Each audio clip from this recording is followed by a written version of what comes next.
Hello and welcome to the Cultured Bumpkin. This is the inaugural StreamYard Cultured Bumpkin stream with a guest. So today I have TJ Whitehead.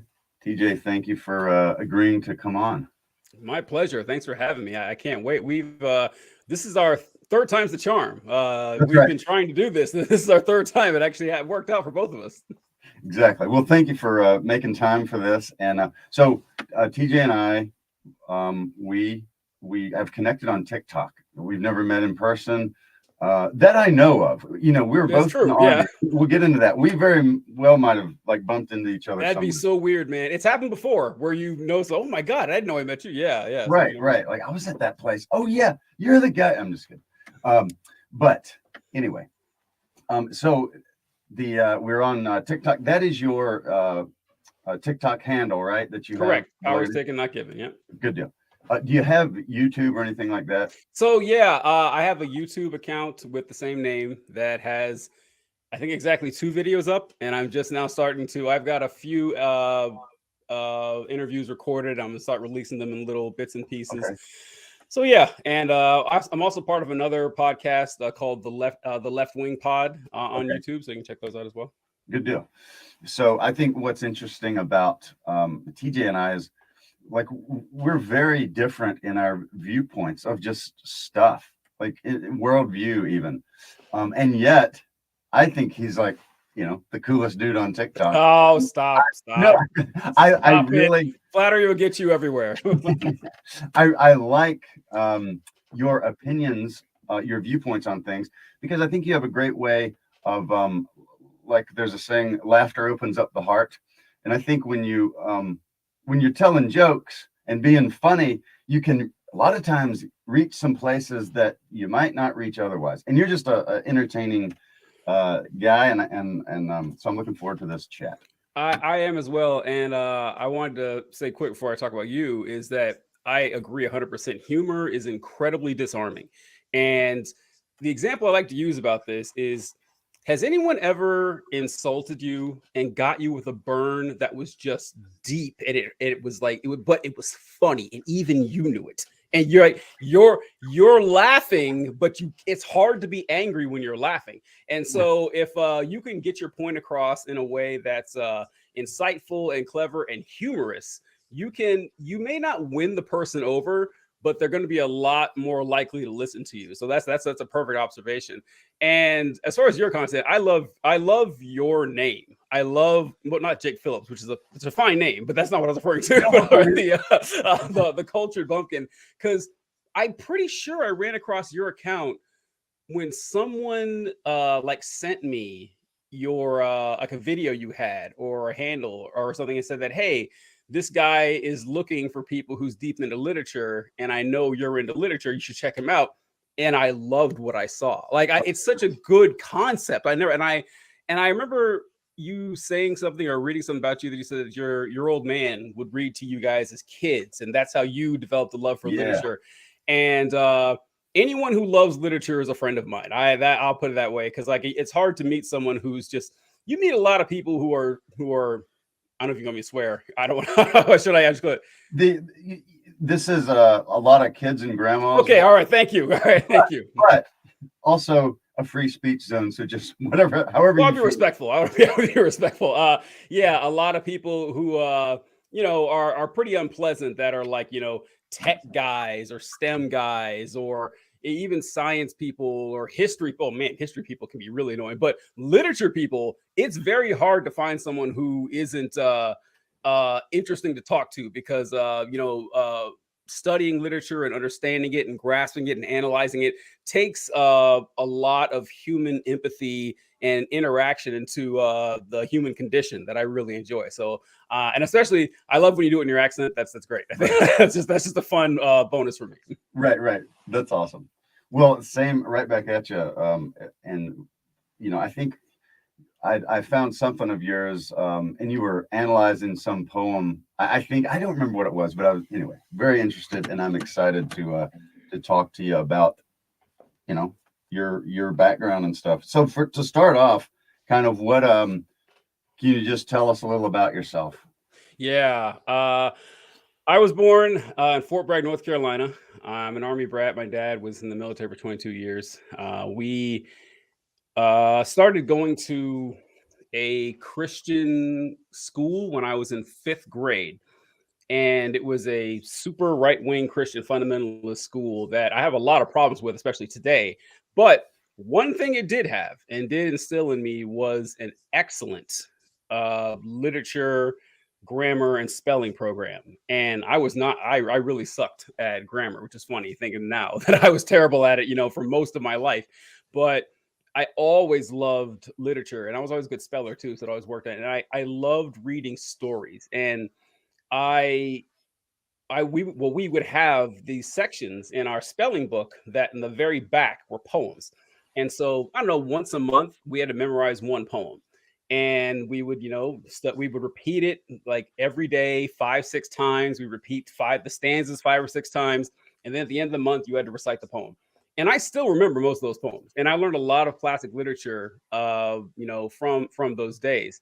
And in college, I read a whole bunch, and in grad school, I read a whole bunch. And I don't read anymore, ever. Like I never read books anymore, which surprises people. Like I haven't read in 7 years, and I don't plan on reading anymore. But I did have a voracious love for reading and storytelling and literature and the themes of the past and the future. Yeah, you can see in literature, and I can replace a lot of that with cinema now. There's a really excellent television program on HBO called Rome. And have you seen it, or are you familiar with but this? I know what you're talking about. It's so good, man. It's so good. And I really like it because whenever you watch a series about, past important events, the French Revolution, Civil War, stuff like that, it's always told. In our history books are the same way. In our literature, by design, is that it's told through the eyes of the upper class. It's told through the eyes of the literate, of the rich and the powerful, the people in high positions. But what Rome did is that half of the show is through the eyes of Caesar and Antony and Cleopatra and all those folks. But the other half is through the eyes of two regular Roman soldiers named Lucius Vorenus and Titus Pullo. Now, these two individuals, they interact with, Caesar and all them too, but you get to see it at the upper level and at the common level, which you never see really. Like you don't see the show through those people's eyes. And Pullo and Vorenus were two soldiers who Caesar mentioned in his journals, and he doesn't say too much about them because they're the only two common soldiers he ever mentioned in his journal. And he said that, there are these two soldiers I got here and named Vorenus and Pullo, and they have a pretty good friendly rivalry, and I respect the work that they do. That's all we actually know about those two. But to take a show and build it around those two common people is fantastic. And literature does that pretty well, is that you get to see, but from the show, a lot of things I like watching were the personal interactions and the politics and how very similar it is today, and that we haven't changed all that much in 2,000 years. And, literature is, the pre-cinema version of that. And so that's one reason I enjoy it. Interesting. So what you said right there, that you've done a lot of reading, which is not surprising, but you don't plan on doing it anymore, which is surprising. Why? Why is that? Okay, so there's two reasons. A good one and a bad one. Now, the first reason is the good one, and the first reason is that I started figuring out that reading is a decent way to learn, but it's not the most efficient. They're like listening to something or watching something. You can do something else, and it's done a lot quicker. My eyes don't get tired. I don't lose my place while I'm reading and everything. And you just tell me to sit down and read a 500-page book. That is not going to happen. I'm sorry. I'm not going to do it. I have the time. I'm just not going to. And plus, I've just read so much over the years that I have a pretty good basis on the stuff that I talk about. Now, I'll read articles. I'll read journals and stuff like that. But like reading a book, basically start to finish, something I never plan on doing. The second reason is a bad one. And that is in high school, I started noticing, and I've noticed it my entire life since then, hasn't gone away, that people tend to use the number of books they've read as like an indicator of how smart they are. And that drives me insane because I knew people who's like, I read 35 books this year, and they were the dumbest, least impressive individuals I've ever met in my life. This happens all the time. And so people would just brag about, oh, I read 4 books this month. I read 6 books these last 2 weeks or whatever. And I always hide my power level on this. I never talk about it. And I get to know these people, and they can say what they want about me, but they can't say I'm dumb. They can't. And so they give it. And so then it's like, what was just like, yeah, I haven't read a book in years. I don't read at all. And then, so it kind of just crashes that whole thing down. I like it's like the one petty thing that I like to do is like, yeah, it turns out you don't need to read 10 books, every 6 months to be a smart person. Now, once again, that's not a good reason. Reading books, if you read books, that doesn't mean you're dumb. If you don't read books, it doesn't mean you're dumb. And it doesn't mean I'm smart, but those are my 2 reasons. Okay. Interesting. That's kind of like when, let's say, in the army where you're doing marksmanship, and there's somebody that's never shot before, didn't grow up on a farm, nothing like that, and then they're the best shot after 5 minutes of instruction. Well, it's kind of disappointing to some of the guys that are. Well, about that, I remember in basic training, our drill sergeant saying that the people who weren't super familiar with firearms actually come in with an advantage because they haven't learned any bad habits. They're not going to be using Kentucky windage, and they're not going to be like comparing it to the way they use it. I don't know if that's true or not, but is it something like that? Well, like it's not in your case that you haven't read. You have read. They're just it's true, yeah. A while back. What I mean is, when you beat someone in an argument and then they find out immediately afterwards you don't read. Like, yeah. That's very disheartening. It's like the redneck that's going to beat everybody, and then the city kid from New York. Yeah. She's better than him. I always thought that was funny. It is. So, all right. So I'll tell my military story first. I joined the military in 2011, and I was in 10 years. I got out. I medically retired. I had bad hip problems, and they started pretty early, actually. They started like in 2014, and I remember going to our PA. I forget what it's called, like the aid station. The aid station at the unit. I was stationed at Fort Bragg at the time, and had really sharp pain in my hips. And I was telling, hey, this is a big problem. And so my PA said that, well, I think it's what's called femoral acetabular impingement, which basically meant that my hips were, closing in on the muscle around, or my bones were closing on the muscles, causing an impingement. And I said, okay, well, how can we know if that's what it is? And he says, well, we'll need to get an MRI to check. But if it is what I'm suspecting, you're not going to be able to deploy. We're about to deploy in like 2 months. And I was like, all right, I'm not getting the MRI. I was like, no, I'm not going to do it. And so fast forward like 7 years or something, and my hips are so bad that I have to have them replaced. And I got my hips replaced in 2021, which is bizarre. Like, no one, every time I went to like the clinic, everyone there was like north of 65. I'm the only person there. But and so I medically retired then.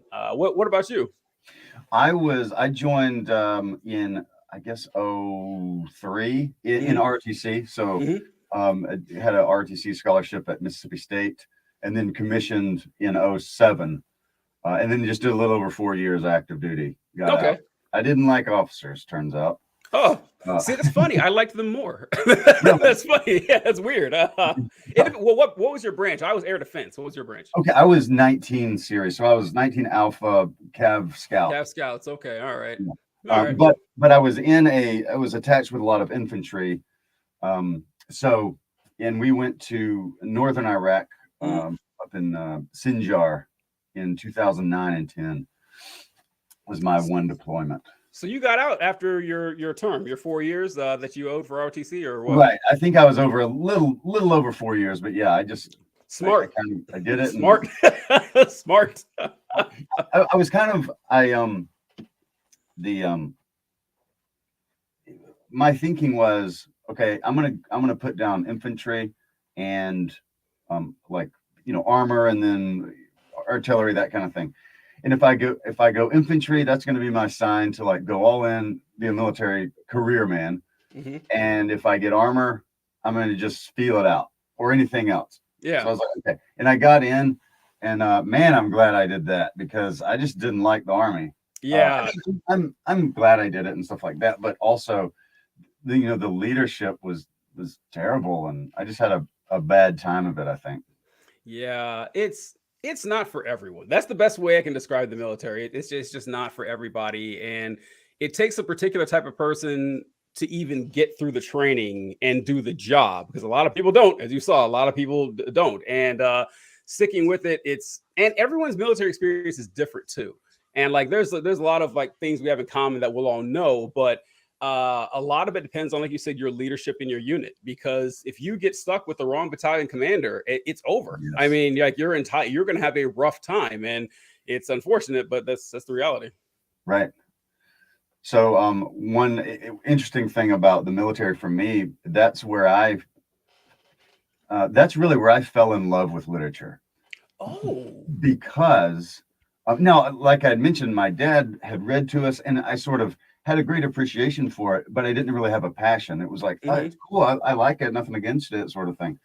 When I think I was at NTC, Fort Irwin. It's the Mojave Desert. For those that aren't familiar, it's just the most awful place on earth. I don't know. It makes some parts of Iraq seem downright nice. But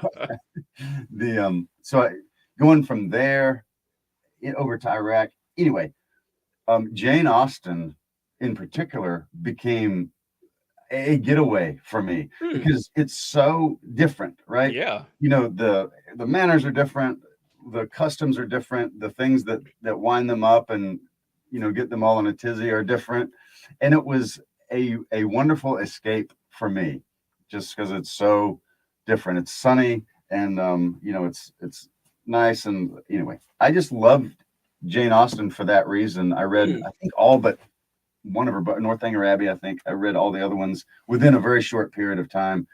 But I also really got into the Lord of the Rings and poetry and stuff like that. It just became an escape for me. So that's one thing that I really liked about um, the Army, is it sort of, I don't know, it sort of guided me, that and voice acting. So that it got me into voice acting.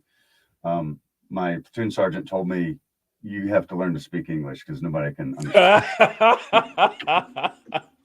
So that was like, that remains the best voice acting coaching I've ever gotten, is just like, hey, learn to talk. Oh, that's funny. So I wanted to say that you picked up literature in the army, which that's a first. I've not heard that before. And most people pick up smoking or dipping, or in the army. That's what people usually pick up. And the second thing I was gonna say, this is about voice acting. How long have you been doing that? Full time, 5 years. So Wow. but I was doing it. I was building my client base for some years before that. But yeah, 5 years. In last September, it was 5 years. So a little over 5 years. It's cool. It's good stuff, man. Yeah, yeah. So you mentioned growing up in a Christian private school, it sounded like, or Yeah. whatever, and kind of being exposed to the classics. What what are some classics that you like, and then what is like a you just think is an absolutely overrated writer? Mark Twain thought Jane Austen was terrible. I didn't know that. I didn't know Oh, that. That's funny. he hated her writing. Hated it. Oh man. Wow. So it's hard to say like what my favorite writer is. I have a hard time with that. I know my favorite works here. Mark Twain though is up there. Mark Twain's incredible. Like Oh, yeah. I like Mark Twain because of his use of humor. Like what we talked, I don't know if we talked about on air or off air, but we were Right, talking about right. how important humor is in Exactly. communicating what you want. So I really enjoy Mark Twain. I really like some work I like. I love Ozymandias by Percy by Shelley. That's a great poem. I I learned this poem when I was in. Oh, I just realized something's right here. Sorry, not to interrupt. Okay, so this is Mr. R.H. Brown. He is from originally one of the Gullah Islands in South Carolina. Oh, cool. He ended up in Columbus, Mississippi, and was a reporter for the local CBS station.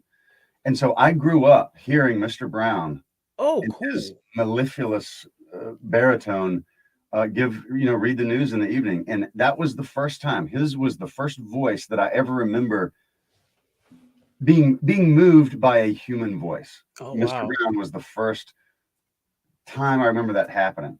And so, Mr. Brown, if you're still in here, what an honor, sir.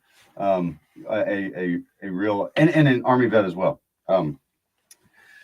So just that's really cool. But sorry to It's all good. interrupt what you were saying. You mentioned Ozymandias. Yeah, I love Ozymandias. And when I was in school, one of the poems I learned was it's up there. It's one of my favorite poems, and it's called "I Have a Rendezvous with Death." And the name of the author escapes me. Alan Seeger, maybe. Seeger, yeah, that's right, Alan Seeger. Yeah, thank you. And I learned the poem, and I thought it was a good poem back then, but I didn't know anything about Alan Seeger. And then I was well into adulthood before I realized that this was a World War One poet. And I love World War One poetry. World War One poetry is fantastic. And I just remember the day it hit me that the last stanza of "I Have a Rendezvous with Death" is the beginning of it is, "I have a rendezvous with death at midnight in some flaming town." Now, when I learned that as a kid, I assumed it was like some metaphor of the end of your life. It's like, oh no, he actually meant "I have a rendezvous with death in some flaming town." That was pretty chilling. And then there's another one. Man, I'm blanking on the authors. You see why I don't think it's a George something, but he wrote Dolce et Decor Mest. I said you got to read more often. I know, I remember that. But I can't remember his last name, but the poem "Dolce et Decorum Est." Wilfred Owen. Wilfred Owen. Okay, thank you. And that's another excellent one. And just thinking about the people who went to World War One, and first of what an unnecessary waste of millions of lives World War One was. I mean, just like an indefensible war, as far as war is usually indefensible. This one is obviously so, especially to the damage that it caused. But knowing that you're probably not going to make it out of this, like knowing you're getting up, you're going to go into combat, and people being mowed down left and right all around you. And how the words just sink into those pages, and how powerful they are. It's one thing we're talking the military again. Whenever this generation, this past like 20 years, went into combat. Look, yeah, it's combat always, and there's always dangers associated with it. But what I always said is, like, first off, like the power and the strength of our military versus who we're going against is comically different, as in the strength levels. And second, what's really on the line. And I think about like World War II, for example, like there was a good chance Hitler could have won that war, like a really good chance. Yeah. And you knew that. So not only did you have the looming threat of death, which is there in every war, but the looming threat, oh man, if we don't pull this off, the world is going to collapse. And so, yeah, poetry from wartime has always jumped out at me as some of the best. Interesting. I think to your point, I really like World War One poetry as well, and not that I have the exact same experiences, thankfully, but right. Because of and especially some of the more, I wouldn't even say cynical, but more realistic, where it's like, why are we doing this? Mm-hmm. What are we doing here? These guys are just sending us into this meat grinder. To me, I sort of, when I look at our own, the way that the United States wages war, there's some real similarities, like, oh, let's go, mess with those people and, whatever. Yeah, I'm the same way with the war poetry. That's interesting. So, I always like some of your hot takes on, how you will chop up a sacred cow into steaks and throw it on the grill. But what's an author that, like a classic author that, like, I just don't like them. I think they're overrated, whatever. Oh man, I'd have to think about that. Like someone who I really don't like, and man, I don't know. I hate that I don't have it ready for you, but if it comes up and you think, whatever, just tell us, because I know If there's some. I know there's some out there. I was like, I just don't get it. I don't understand. But I'm blanking right now, unfortunately. okay, you mentioned Sun Tzu the other day. Talk, talk about. I was so offended by what you said. Really? I'm just kidding. Oh, okay. I disagree with your take, and yet I All was so right. entertained. I would love to hear it again. Maybe unpack it a Yeah, little bit. sure. So what Jake is referring to is I did a video on TikTok talking about the art of war. And all my life, I always heard people say, there's certain books that you have to read. And one of them was The Art of War. And people would, incessantly talk about how The Art of War has these deep insights into the human psyche and philosophy and how to, structure yourself for success in personally and financially. And I was like, okay, all right. And so I remember getting a copy of the book in high school, late high school, I think. And it's a pamphlet more, but basically it's not really a book, it's a stretch. But maybe what, 80, 100 pages? I don't know. It was tiny. And I remember going through this thing. And for those of you who haven't read it, essentially the Art of War says stuff like, hey, your soldiers need to eat. Make sure you feed them. They need food and water, your horses as well. Make sure your supply lines are good. Try to steal food from your enemy so you don't use your own resources. Try to keep the high ground. Just insultingly obvious stuff. And I'm looking at this and I was like, really? This is the stuff that people are know your enemy. It's like, think before you make your plans.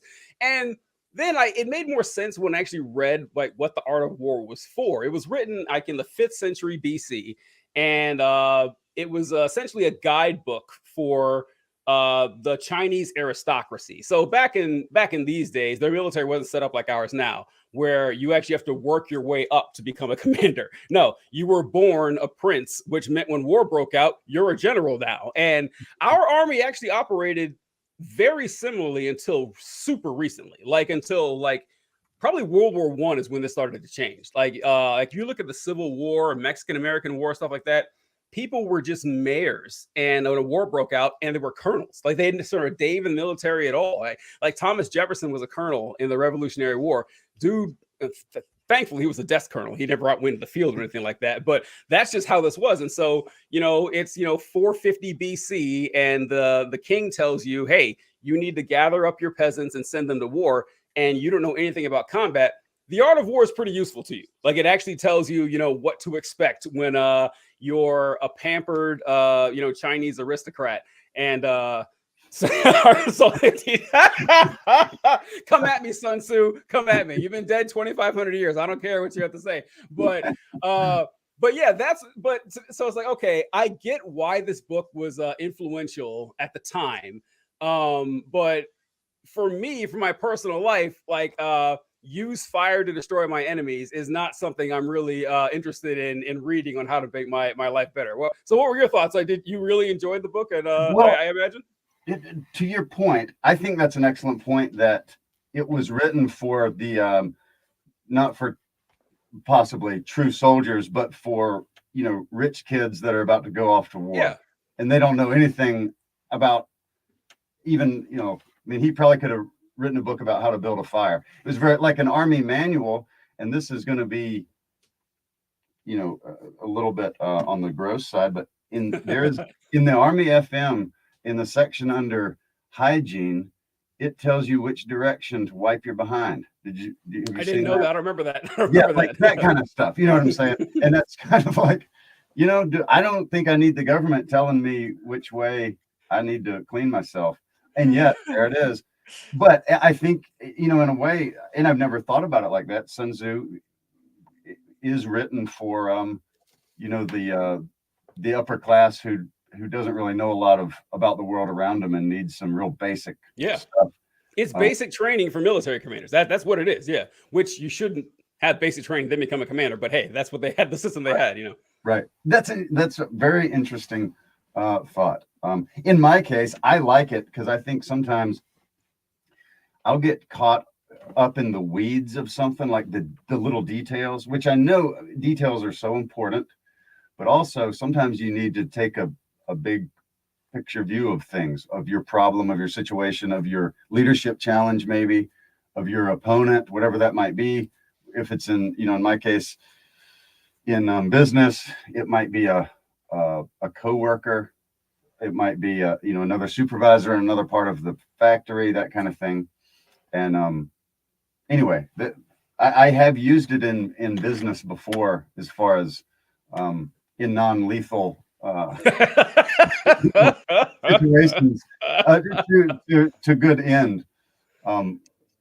One of them was, we had a person at this one company I worked at that was a lying, stealing cheat. And they were just a terrible person who kind of had the management bamboozled that they were a good person that was doing their job, and not trying to basically pull a Macbeth and go behind their back. And you know what I mean? Like, they were just an awful person. And so with Sun Tzu, I actually talked to one of my coworkers and gave him a copy of Sun Tzu. I was like, okay. And he was not a military guy. And he was like, we're going to use some of these principles to get this individual exposed. And then when management sees it, they can deal with it how they wish, but that's probably going to be, they won't be working here anymore. And so we started implementing these, little maxims out of Sun Tzu, and eventually the person was fired for cause. It wasn't like I was being awful. I was just like Jesus told the Pharisees, and it really ticked them off. Now you have no cloak for your sin. Like, I drew the cloak back. Look at there, and they got fired. I like that story because basically you had someone who was using Sun Tzu, on an opponent who was apparently following the works of Machiavelli. Like, you had the prince versus the art of war is basically what you had going on. That's what it was. That's exactly what it was. You sound really clear now. I didn't realize my my mic this whole time has been like further away than it should have been. So man. I'm learning so much about like the technology and stuff here with the mic and everything. Like, I've done like recordings and I go back and listen to it and I realize my mic was unplugged the whole time. I like, oh man, I did a great show with my first podcast I ever recorded was with a TikTok creator named Coach D Speaks. Okay. And I went back and listened to it. And his audio is clear as crystal, and mine sounds like I have like 5 marshmallows in my mouth. It is horrible. And it's heartbroken. But a couple things I wanted to, if you don't mind, bring up by what you mentioned. Yeah. You talked about the Army Field Manual talking about how to wipe yourself, which I don't remember. Then again, the field manual is included in books I didn't read all the way through. I'm not doing that. Like, there's sections that I had to know, but I didn't bother reading it all. But my favorite one, well, not my favorite, but one that the Army, listen, for all the flaws of the United States Army, a lot of its organizational structure and evaluations makes a lot of sense. It really does. Like, the way your evaluations from your rater and your senior rater and stuff, and like your counseling, it's great. It's a great system. I mean, throwing all the credit to the Army possible, and some of the field manual stuff and the regulations are absurd, but some are really good. And I was talking to a friend of mine yesterday about this, that the Civil War, I think something like 600,000 soldiers died in the Civil War. And the majority of them died from dysentery. They didn't die in combat. And that's because, people were relieving themselves upstream and drinking the water downstream. And people didn't know that, that would make you sick. And the whole field manual in the Army set up telling you where to put the latrines, how to make sure to keep everything clean. But it's weird that people didn't understand about, how dirty water or unclean water could kill you until like the early it was like 1904. It was incredibly recent. And before that, people thought it was the smell that made you sick, which is why, like, the plague doctors, for those of you guys that know, had those weird beaks. They would have the beaks stuffed with potpourri so that they would keep the smell at bay. And because they thought the smell, and it sounds stupid to us, but you think about it, if you smell something gross, you throw up. And so that's probably why they thought that. And you mentioned a quote by Jesus, something about Jesus and the Pharisees. Another work that I like is the King James Bible. I think the prose of the King James Bible is 10 out of 10. It's fantastic. And I'm no longer a practicing Christian or even believe in God anymore, but I do love memorizing a Bible passage doesn't feel, well, I don't care if it feels right. It doesn't sound as good from any like modern version than it does in I like the agree. King James, and older versions sound worse too. So it was perfect. And also, I finally thought of this. This isn't like this writer himself isn't something that someone I don't like, but a work that everyone loves that I don't. If by Rudyard Kipling. I don't like Okay, that poem. okay. I don't like that poem. Everybody does, and it's always up there with like the best poems in literature, and it's one that doesn't ring with me. Like I don't like how it sounds at all. It just doesn't work. So it took a while, but I got around to it. Okay, is it so you don't like it? Is it because of the setup and the pattern of it, or is it the actual message? Or Oh no, the you know, message is fun. The message is great. It's the meter, and okay, how it's written is just I just don't like how it flows. It's kind of like the Star Spangled Banner is. I hope you guys, I don't like the Star Spangled Banner either. As far as okay. it is like musically, it's one of the worst songs I've ever heard. Like it's it barely rhymes. It's all choppy and truncated. No one would ever listen to that song for fun. I'll put it that way. No one would listen to that song. Like if it weren't the national anthem, you wouldn't like it either. And honestly, like if you stop 10 random Americans on the road and ask them to not sing, but just quote the Star Spangled Banner, how many could get it right? Like if it's more than 4, I'd be shocked. They would mess something up along the way. And then when you're singing it, you have that land of the free, that really high note. It's hard. It's like, man, let's get I would be willing to like there's so many other good patriotic songs like America the Beautiful or God Bless America. Like there's 1,000 better ones than that one. But that's another example of, I mean, it's not like poetry people love because I don't think they do, but they have a lot of importance to it. But how a poem flows means a lot. Oh, that's fantastic. That is fantastic. I love this so much, man. I love it so much. I agree with that. I think the tune is very that's a tough tune. I know it's an old Terrible. British like melody that they sang back in the day. It was some popular, it was like a pop song back in the 1750s or something. But yes, I think it's very I don't know. It's not very It's musical. hard on the ears. It's hard on Yeah. the ears. It is, yeah. And there's so many other good national anthems out there. Sorry, I dropped my pen. I also found this out when doing these things is I have to write down thoughts that I have because I won't remember them. And Whitney Houston did on it. Yeah. It's there's so few examples of great sounding national. There's Whitney Houston, and then there's Jimi Hendrix like playing it on the guitar. Those are the only ones that stand up at all. But "Oh Canada" is a great national anthem. It's just fantastic. Right. And so there's good ones out there. We don't have to, settle for we're the United States, man. We can do better than this. I dropped my pen for a second. Yeah. I think the British do really well. Like what is it? Britannia or whatever. That's a really I like the pacing of that. "Oh Canada" is another one. God Save the Queen, of course, is great, and they have I don't know, they just have catchy songs too. Like, man, we're letting Great Britain beat us, folks. Come on, we can do better in music. I mean, this is we got them. So the and I agree with this comment. I really enjoyed Chris Stapleton's kind of a different. He just took it a different way at the Super Bowl last year. I enjoyed that one. I don't remember that one. Yeah, it was real. I mean, he's a country artist, but he's got this real haunting quality to his voice. And yeah, I mean, as before the Super Bowl, it's on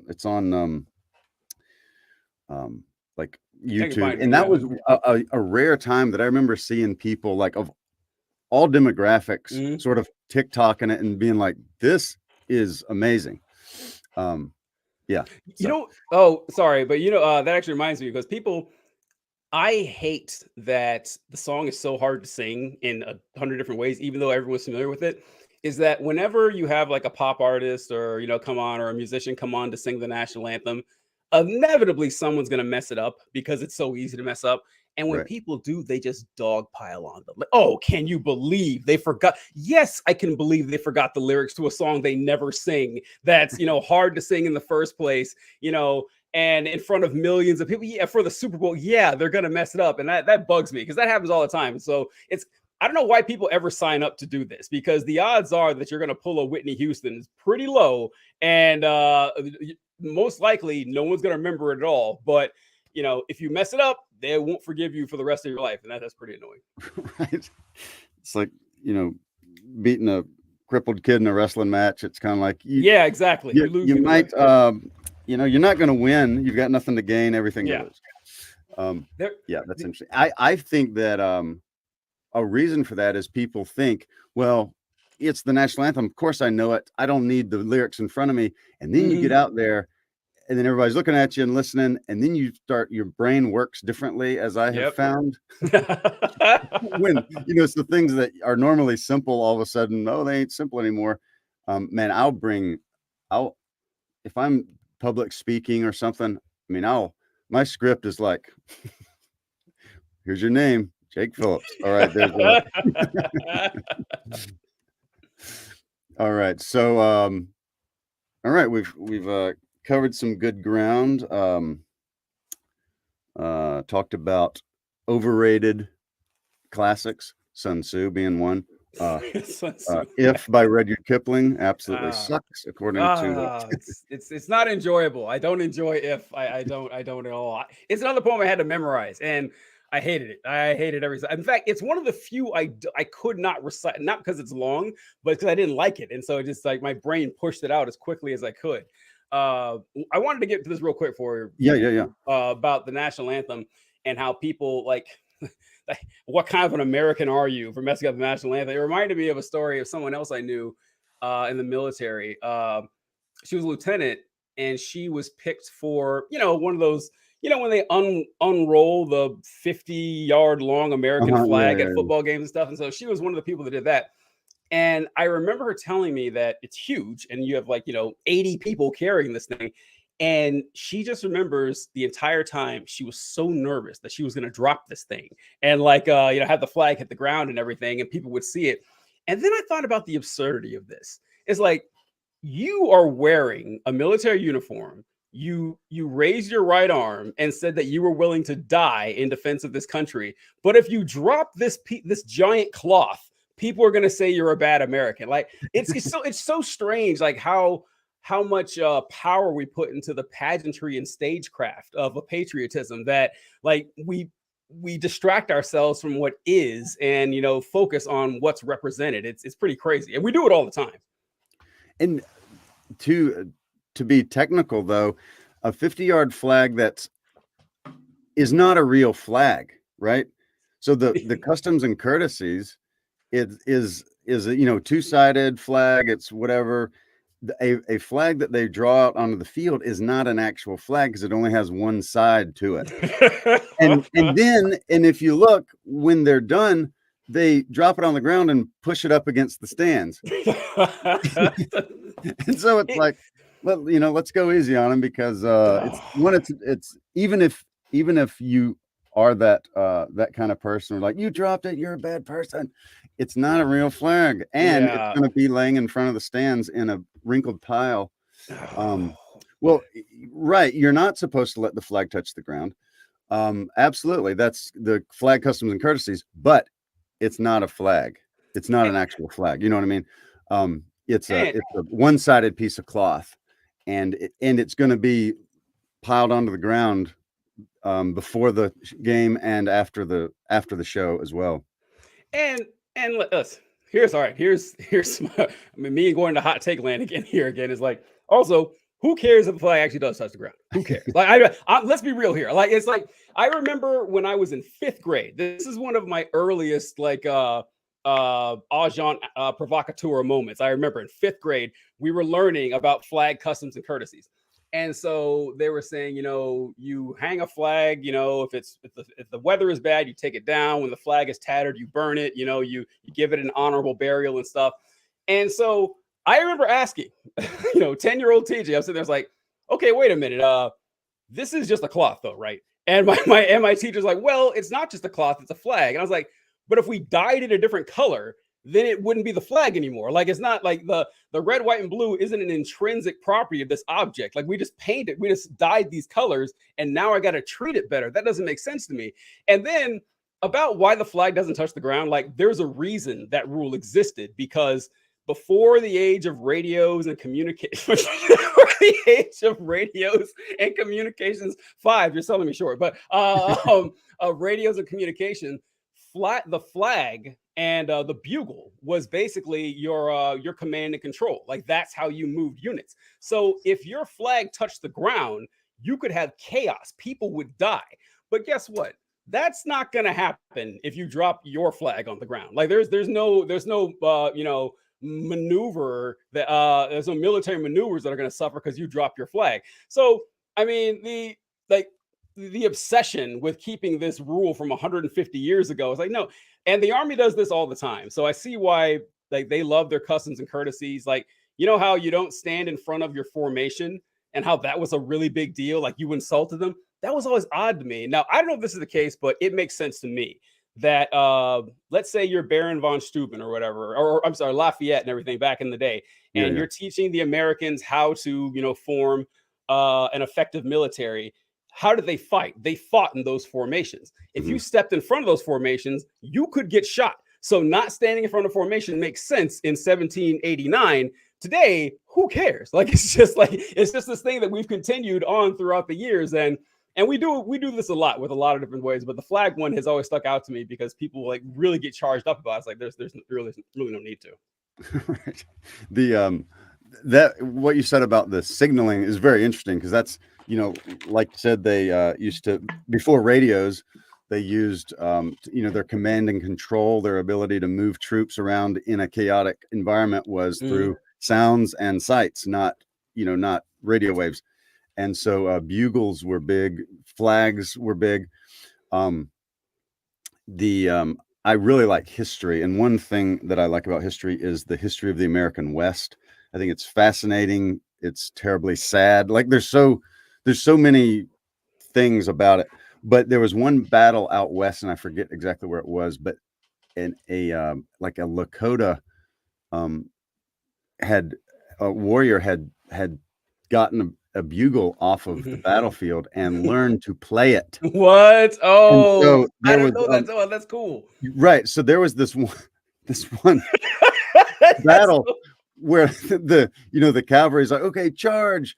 And, there's smoke and, people yelling and it's chaotic. And so they all start charging. Well, then there's immediately there's a sound to retreat. And so all the guys like back up the hill. Like, that's amazing. What are we doing? And this happened multiple times until they realized, wait a second, there's somebody over there that knows. That's so cool, man. That's so cool. Anyway, that's, to me, that's hilarious. He probably was saving lives on both sides. Right. That's so great. When I was in college, I went to a Christian college too, by the way. Like my indoctrination was strong, like all the way through. I went to a Christian Bible college, and I had my history instructor. He had us watch this video series called "How the West Was Lost." I love a good play on words too, so I was already in. Like I didn't know what it was about, but I was like, I love a play on words. But it was basically telling the story of the Old West from the American Indian standpoint, which you don't get a lot of. And so the entire thing was just, their histories and their descendants and their stories. And it was devastating, obviously. Like it was like a real punch in the gut to watch. And it did help me. I've always loved history too, but it did help me to stop looking at history in the Eurocentric, ethnocentric way that we do tend to look at history, and say, oh yeah, there's other people in the world besides the United States, and they had their opinions of what was going on as well. And this hit me in my unit. In my unit, we had our unit crest was a bushel of wheat or something, and it had audacia across it, which is Latin for by daring deeds, and it had 12 arrows like on the sides. And it's because our unit was it was the only unit in the army that has a naval banner on their colors, because our unit fought in the Barbary Wars in the 1800s with the Navy and the Marines. And but anyway, the 12 arrows were there in commemoration of our unit's participation in the Indian Wars. And I was like, ooh, not a good look. I mean, it's like, is that something that we're going to be bragging about, and like it's right there. And so yeah, it and the American and the Native American standpoint of history is like it's severely lacking. People don't think much about it at all. Like we think about, oh yeah, they're the ones who lost, but we don't actually think about their culture and outside of the spiritualism thing. Like we know about peyote and the peace pipe and stuff like that, but actually through their historical lens is a great way to look at things. Yeah, absolutely. One of my favorite books, I know you'll never read it, but whoever might be watching it might read it, is it's called Sitting Bull, His Life and Legacy by Ernie Lapointe, his great-grandson. Oh, cool. And so it has so much stuff in there about not only Sitting Bull, but the Lakota culture and the thought process behind different things they would do. And I've read a lot of books about the subject, but most of them are from, this Cambridge professor that kind of thing. And it's like he's talking about dad or his own family, and it just gives it a real personal thing. Let's see. Thank you for coming. It was great having you. Thanks for your input. But he has agreed to come on this podcast in the future. I'm trying to still schedule it up, but that would be really cool to that's cool. Have him on here and talk exactly about that kind of thing. Like, what's some things that if you sort of go through school, you're not gonna hear or whatever. So man, it's been almost an hour. It's flown by. I've had a really good time. Those are the best ones. I know. Yeah, exactly. Well, man, I would love to maybe have you read it could be something you like or don't like, but sort of narrate something for us and then tell us, your thoughts on it real quick. Well, I mean, I already brought it up. We should go with Ozymandias then, since okay, all right. I'll go with that one. So, Ozymandias is a poem written by Percy Bysshe Shelley. He was one of the Romantic poets. You'll like Lord Byron, John Keats, and he's also the husband of Mary Shelley, who you all will be familiar with as writing wrote Frankenstein, who's an incredibly fascinating character all on her own. But one of my favorite works in all of literature is Ozymandias by Percy Bysshe Shelley. And I guess I'll recite it first. I'll go through it before I talk about it. But it goes, I met a traveler from an antique land who said, 2 vast and trunkless legs of stone stand in the desert. Near them, on the sand, half sunk, a shattered visage lies, whose frown and wrinkled lip and sneer of cold command tell that the sculptor well those passions read, which yet survive, stamped on these lifeless things, the hand that mocked them and the heart that fed. And on the pedestal, these words appear. My name is Ozymandias, King of Kings. Look on my works, ye mighty, and despair. Nothing beside remains. Round the decay of that colossal wreck, boundless and bare, the lone and level sands stretch far away. And that poem gets me every time. Like I just reading it, just like I just feel it, because the context of the poem is what makes it so good. Like if you don't know anything about what he's talking about, it doesn't really hit home. But Ozymandias is the Greek name for Pharaoh Ramses II of Egypt, who is regarded as, one of the greatest rulers in all of antiquity. He lived like 3,000 years ago and somehow lived to 90 years old, which is an incredible feat of itself for someone who lived that far back. He had dozens of wives and over 100 kids, many of whom he outlived. That's how long this guy reigned. And he was responsible for some of the greatest, economic and cultural growth of I think it's the Middle Kingdom of ancient Egypt, but that's who they're talking about. And it starts off with a traveler telling, our narrator that he saw this statue. Well, he saw the remnants of a statue, 2 vast and trunkless legs of stone. And on the pedestal, it says, my name is Ozymandias, the King of Kings. Look on my works, ye mighty, and despair. And then he looks around, and the only thing around is a barren wasteland, nothing. So there's a double entendre to the statement unintentionally, in that when Ozymandias had this statue erected 3,000 years ago, when he wrote, "Look on my works, ye mighty, and despair," that statue would have been in the middle of a bustling metropolis, like in Memphis or something. And people would have seen, uh, temples and pyramids and oasis and streams and markets and families and armies, like all built in honor of this great ruler. And he says, "So look on my works and despair." But now, when we look on it, there's nothing at all. It's like he never existed. And it's a testament to not only the precarity of power and of our man-made structures, but also to the precarity of human life.